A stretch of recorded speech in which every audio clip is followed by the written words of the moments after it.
Hello everyone! Love reading po tayo. Timeless, general love reading. So walang specific na zodiac sign po ito since ito ay general and kahit kailan po makarating sa inyo to, hindi po ito mag-expire kasi timeless reading, no? Hindi ko po nilagyan ng specific na petsa. Okay? Tignan lang natin. Anong makikita natin dito? So, yung specific na question na itatanong ko dito para to sa mga para sa inyo na naghahanap kayo ng balita. Kung magre-reach out pa ba? Magpaparamdam pa ba? O ano bang balak na itong person na to? Nakakonect mo? Ayan ha. If you are new here, please don't forget to like, follow, or subscribe. At kung matagal ka nang sumusuporta, sumusubaybay, forever grateful po ako. Malaking tulong po yung inyong mga like, shares. Okay? Na laging nag-share ng mga reading natin.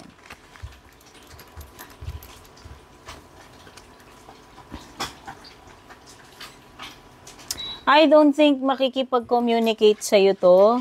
ASAP. No? So, nakikita ko dito is, mukhang hindi siya magre-reach out sa ngayon. There is Cancer energy. I think this person is, hindi siya interesado. Or maybe may iba siyang, sorry naman, pero baka meron siyang ibang pinagkakaabalahan right now. It could be another person, or pwede rin namang busy lang siya. Basta, I don't think this person will reach out to you. Hindi ka niya kukontakin, hindi siya magpaparamdam, hindi magpapakita. Sabi ko nga, pwedeng hindi ka niya naiisip, hindi siya interesado. Wala sa vocabulary niya ngayon na magparamdam, magpakita sa'yo, or mag-reach out. Oh, this, pwedeng toxic connection daw tong connection ninyo. Is that right? So, there is Capricorn energy, there is Cancer energy. And it could be na attached ka pa rin dito sa person na to eh. Oo. Despite ganun yung behavior niya, despite na nag-show siya ng kawalan ng interes, kahit toxic yung connection, parang matindi pa rin yung pagkaka-attach mo sa kanya or vice versa. Take note guys.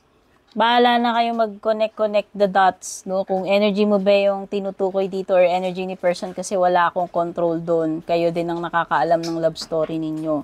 Pwede rin may mga issues tong person na to, like mga bisyo. Ayan, may mga bad habits ba to? Bisyo. Ayan. This is a toxic connection.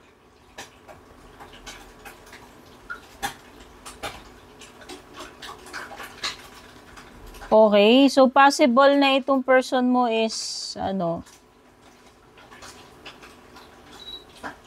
nagkaroon ba sila ng balikan o ex niya or past person niya? Pwede. Or pwedeng kung meron ka pang ibang past person na possible na kumonek sa'yo. Pero nakikita ko dito, pwedeng pwedeng connected pa siya dun sa ex niya or past niya.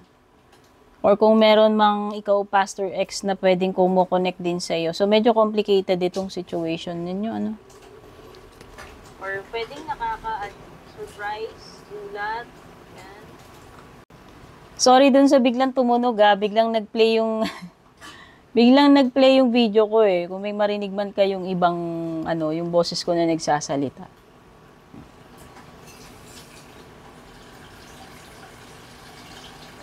Okay, so yung mga signs na meron dito is Cancer, Capricorn, Scorpio, and Sagittarius.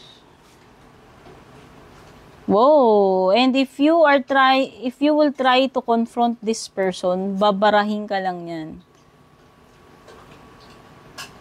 Defensive masyado to. Hindi to magpapatalo sa argument or umiiwas siya. Oo. Iniiwasan ka niya, ayaw niyang diskusyon, ayaw niya makipag-usap. Possible na maging aggressive or defensive siya kapag kinonfront mo siya. And parang sinasabi ng cards mo is not worth it. Oo. So, choice mo pa rin yan since meron ka namang sariling judgment or ikaw naman na magde-decide sa sitwasyon mo. Pero it seems na this is a toxic person, a toxic relationship or connection.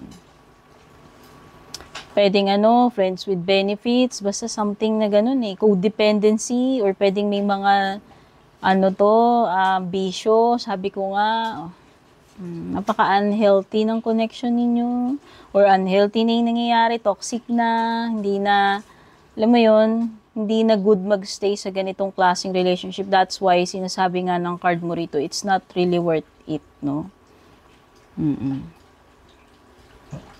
Or maybe this is an indication na